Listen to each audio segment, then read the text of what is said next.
Hi, welcome. So, I'm a life coach. My name is Amy, and I'm a life coach. And I want to talk about a subject that maybe it's hard to talk about. So, maybe you came here because it's easier to anonymously listen to a video, and that's great.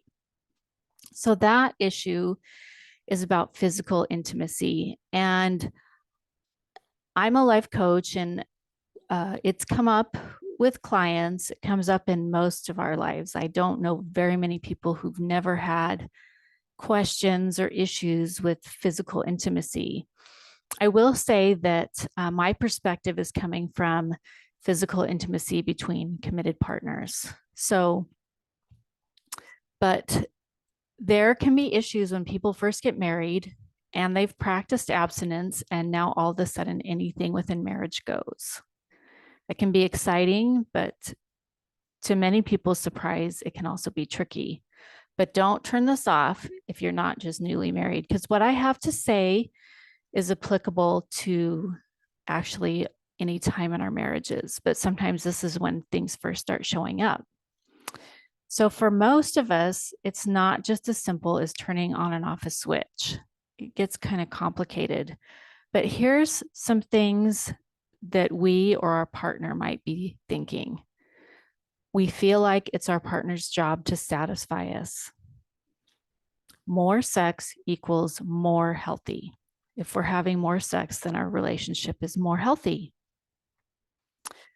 So some people assume that the answer to these issues must be having sex before marriage.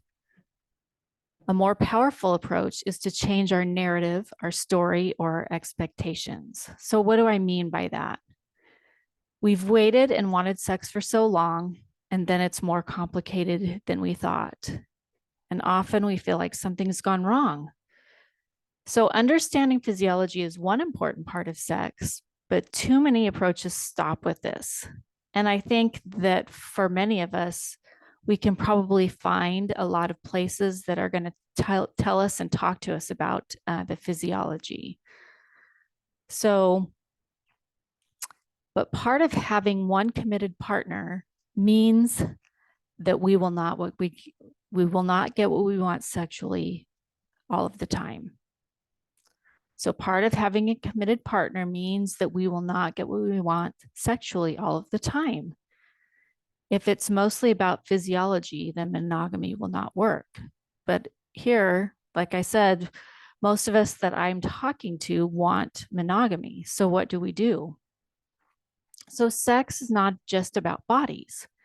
It's about connecting body and soul.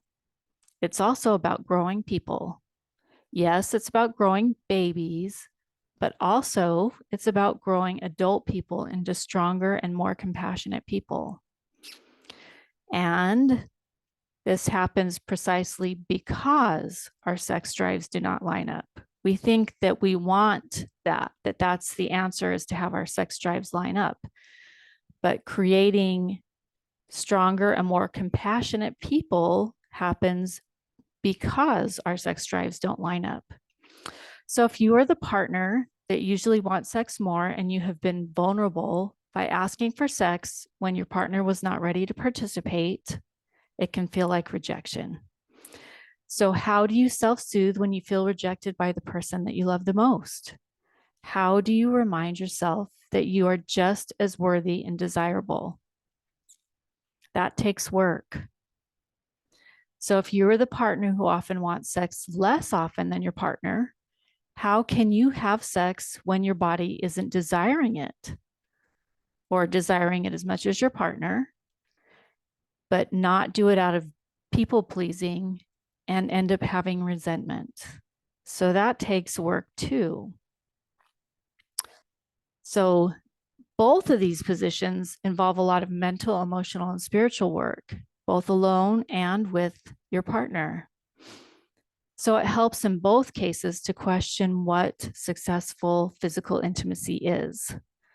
Our society often talks about successful physical intimacy as if you've orgasmed. But this is back to physiology again.